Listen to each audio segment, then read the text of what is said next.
지금 여러분께서는 YTN 해직기자 노정면이 진행하는 국민TV 라디오 노정면의 뉴스바를 듣고 계십니다. 네, 시의적절하면서도 볼만한 영화를 골라서 흔들어드리는 최광희의 영화 쉐킷 시간입니다. 영화평론가 최광희 씨 스튜디오에 나와 계십니다. 안녕하세요. 네, 안녕하세요. 자, 이번 주는 만화 영화입니까? 네. 좀 모르시는 분들은 만화 영화라고 많이들 하시는데요. 네. 네, 애니메이션이라고 하는 게 맞습니다. 그럼 우리말은 없습니까? 네. 우리말로는 예전에는 만화 영화라고 했는데 예. 요즘은 그냥 통상적으로 애니메이션. 예, 네. 애니메이션이라고 이제 하는 게 적절한 것 같습니다. 무식해서 죄송합니다. 아닙니다. 어쨌든 이번 주에는 여러분께 두 편의 애니메이션을 소개를 해드릴까 합니다.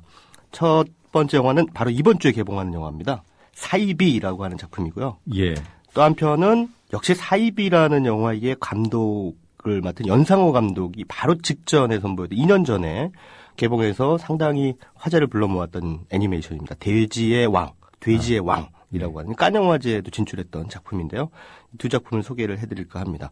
사실 요즘 한국 영화들이 예전만큼 사회 비판적이거나 이런 주제를 가진, 묵직한 주제를 가진 영화들이 별로 나오지 않는 것 같아요. 네. 90년대만 해도 굉장히 그런 영화들이 많이 나왔잖아요. 근데 최근 들어서는 이제 흥행 쪽으로 많이 달려가다 보니까는 영화들이 우리 사회의 어떤 부조리함과 또는 그늘의 이면에 놓여 있는 잘못된 불합리함이라든가 이런 것들을 이제 들추고 사람들에게 알리고 하는 그런 주제 영화들이 별로 나오지 않아서 네. 좀 안타까운 마음이 듭니다. 언제부턴가 한국 영화가 우리의 현실을 좀 외면하고 있는 게 아닌가 이런 생각이 들 때도 있는데 예. 그런 상황 속에서 흥미롭게도 애니메이션이 한국 영화 실사 영화가 아니라 이제 애니메이션의 반대말이 실사 영화입니다. 네. 네. 진짜 사람이 나온다는 얘기죠. 네. 그 실사 영화들이 외면해온 한국 사회의 부조리 이런 것들을 애니메이션으로 들춰내고 고발하는 네. 그런 작품이 꾸준하게 나오고 있고 그 주인공이 바로 사이비라고 하는 영화의 연상호 감독입니다. 네. 이 연상호 감독이 이번에 선보이는 사이비라는 작품, 제목이 암시하다시피 사이비라고 하는 것은 보통 우리가 종교나 이런 데 많이 쓰죠. 비슷하다, 하지만 아니다라는 얘기죠. 네. 그러니까 유사 종교 혹은 종교를 빙자한 어떤 종류의 사람들을 기만하는 그런 것들을 일컫는 것이라고 할 수가 있겠죠. 요즘에 사이버 사령부 문제 네. 때문에 네네. 사이비 사령부 이렇게 회자가 되고 있어서 아주 친숙한 용어입니다. 아, 그래요? 네. 사이비. 아무튼 이 사이비라고 하는 영화의 기본 설정은 이렇습니다. 줄거리를 간단하게 소개를 해드릴게요. 수몰 예정 지역, 아마 충청도의 어떤 곳으로 설정이 되어 있는 것 같습니다. 왜냐하면 주인공들이 다 충청도 사투리를 쓰는 거 보니까요. 예.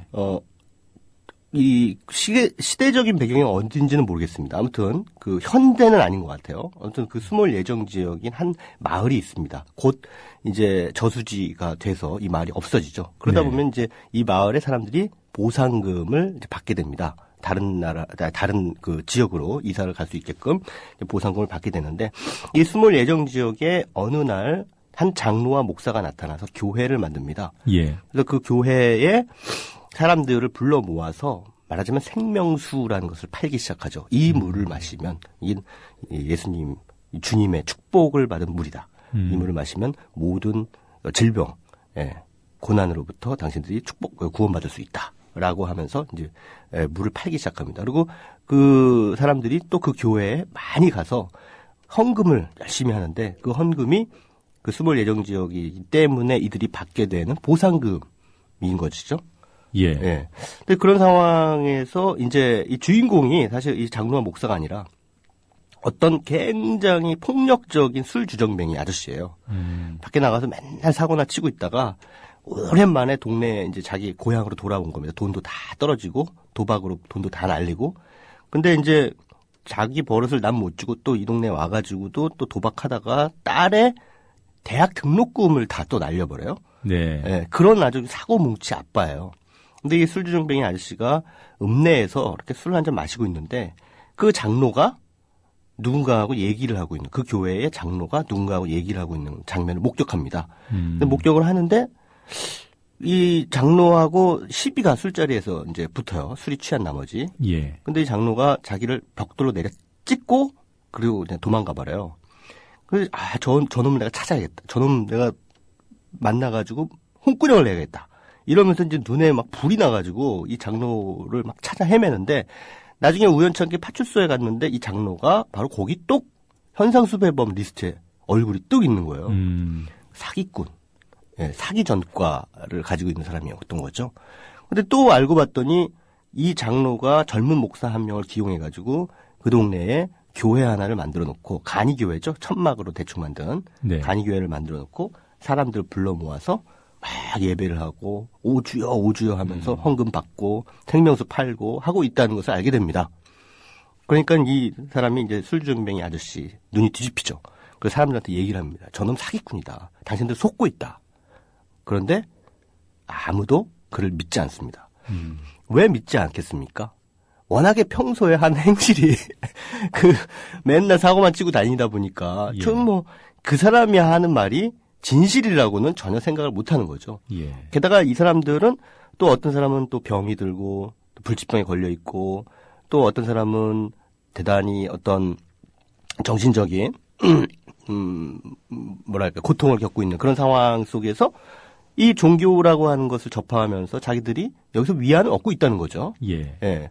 그 장로와 목사가 뭐 진실은 사기꾼이라고 할지라도 그들로부터 정신적 위안을 얻고 있기 때문에 이 술주정뱅이가 하는 폭로된 진실이 불편한 거예요. 그러니까 그것을 받아들이지 않으려고 합니다. 근데 이런 와중에서 이 영화 사이비는 이들의 정체를 밝히려는 이 사고뭉치 아저씨와 이 사고뭉치 아저씨에 대항해서 자신들의 그 진실을 은폐하면서 계속해서 사기 행각을 벌이다가 그 와중에 또 이 목사의 과거사와 관련해서 장로와 목사가 대립하게 되는 그런 과정. 네. 이런 것들이 이제 폭주하는 상황을 아주 흥미로운 그 스릴러적인 호흡으로 담아내고 있는 작품이라고 할 수가 있겠습니다. 네. 이게 보통 예 말씀하십시오.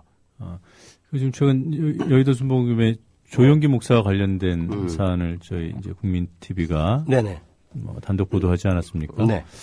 그게 또 시적절하네요. 이게. 비슷한 느낌도 뭐 들죠. 예, 오비 일학인지 뭔지는 잘 모르겠습니다만. 오비 일학입니다. 이거. 네네. 오비 일학으로 이렇게 됐는데 이 연상호 감독은 이 작품을 어디서 이제 영감을 얻었냐면요. 그 SBS 그것이 알고 싶다. 네. 거기에서 불꽃 목사의 수상한 축복이라고 하는 그 말하자면 목사의 사기극 그 집중 조명한 프로그램이 있었습니다. 네. 그걸 보면서 이것을 내가 애니메이션으로 한번 극화해 봐야겠다라고 하는 이제 영감을 얻게 되죠. 그래서 사이비라고 하는 작품으로 이제 선보이게 됐는데 참 보면은 물론 특정한 지역, 수몰 예정 지역 그리고 특정한 사람들 그리고 뭐 인물들의 이야기를 담고 있습니다. 뭐 어떻게 보면은 한국 사회의 단면을 이렇게 툭 잘라가지고 보여주는 듯한 그런 느낌 있죠. 그러니까 말하자면 사람들이 믿고 싶어하는 진실, 그것이 거짓이라고 할지라도 나는 그냥 그거를 믿음으로써 편해진다면 그냥 거짓이라도 믿어버리는 것. 네. 예.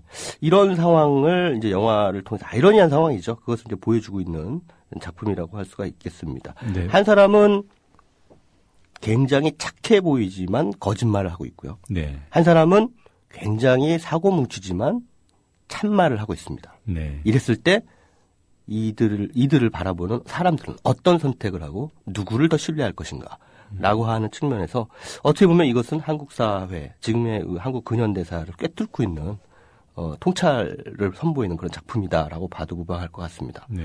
돼지의 왕은 어떤 네. 애니메이션입니까? 이 사이비의 연상호 감독이 2년 전에 선보였던 이 돼지의 왕은요. 중학교 교실이 배경이에요. 네. 사실 현지에서부터 시작은 해요. 그 두 명의 친구가 중학교 동창이죠. 두 명의 친구가 만나서 옛날 자기 중학생 시절을 회고하는 식으로 이제 하면서 그 과거와 현재가 교차되면서 보여지는 그런 작품입니다. 이 경민과 종석이라고 하는 인물이 이제 성인이 돼서 만나는데 15년 만에 둘이서 만나서 이제 불편한 대화들을 나누기 시작합니다. 이러면서 자신들의 중학교 시절에 우상이 있었어요. 철이라고 하는 네. 이 철이에 대한 얘기를 이제 회상하기 시작합니다. 그러면서 이제 중학교 시절로 이제 교실로 돌아가는데 15년 전에 어떤 일이 있었느냐. 그 반에 굉장히 공부 잘하고 반장이고 이런 똑똑한 친구들이 있어요. 덩치도 좋고. 근데 선생님 안 보이는 데서 약한 아이들을 굉장히 괴롭혀요.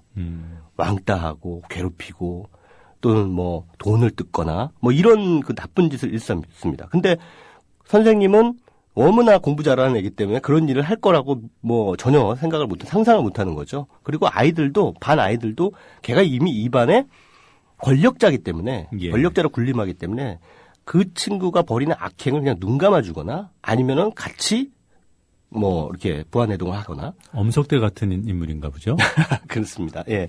그렇게 가는데 여기에서 한 명의 저항하는 인간이 나타납니다. 그게 바로 철입니다. 철이는 조금 불우한 성장 환경을 가지고 있는데 뭐 물불 안 가리는 그런 사람입니다. 그런 친구예요. 근데 이 철이가 이들의 그 반의 이 권력자, 독재자들에게 맞서기 시작하죠. 네. 맞서기 시작하는데 자기 혼자서는 힘이 붙이니까 바로 현재의 경민과 종석, 이 친구들도 굉장히 작고 약한 친구들이었어요. 예. 이 두 명의 친구들 규합합니다. 그래서 세 명이 말하자면 혁명단이 되는 거예요.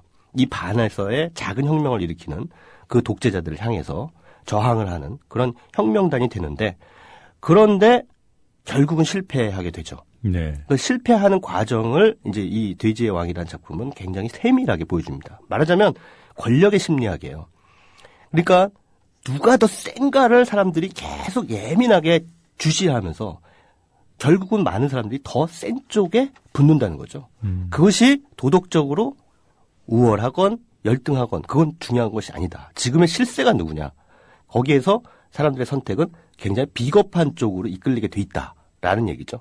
네. 그런 면에서 이 돼지의 왕은 또 앞서서 말씀드렸던 사이비처럼 어떻게 보면 한국 사회의 지금 한국 현대사의 말하자면 우리의 대중 혹은 유권자들이 갖고 있는 어느 정도의 비겁함, 어느 정도 우리가 정말 현명한 선택을 한다라고 하는 상황 속에서 뭔가 조금 더 내 밥그릇을 더 챙겨줄 사람을 찾게 되는 그러한 말하자면 도덕이나 윤리 모든 가치들을 다 뛰어넘는 아주 실질적인 선택의 비겁함, 이런 것들을 굉장히 잔인하게 통찰해서 보여주고 있는 작품이라고 할 수 있겠습니다.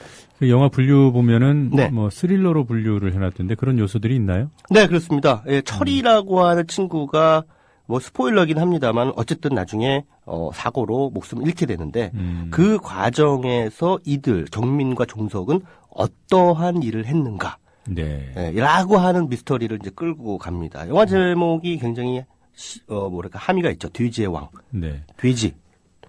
그 독재자가 왕이라면 그에게 부안해동한 우리들은 사실은 돼지 새끼들이 아니냐라고 네. 하는 도발적인 질문입니다. 네. 최근 저희 시사 에너그램 공갈에서 석고 돼지라는 걸 가지고 에너그램을 만들었더니 네네. 석고 돼지가 나오더군요. 이것도 오비일학입니다. 네. 이번 주도 흥미롭고 네. 또 재밌을 것 같아요. 네. 이 두 영화 소개해 주셔서 고맙고요. 다음 주도 기대하겠습니다. 감사합니다. 이제 지금까지 영화평론가 최광희 씨였습니다.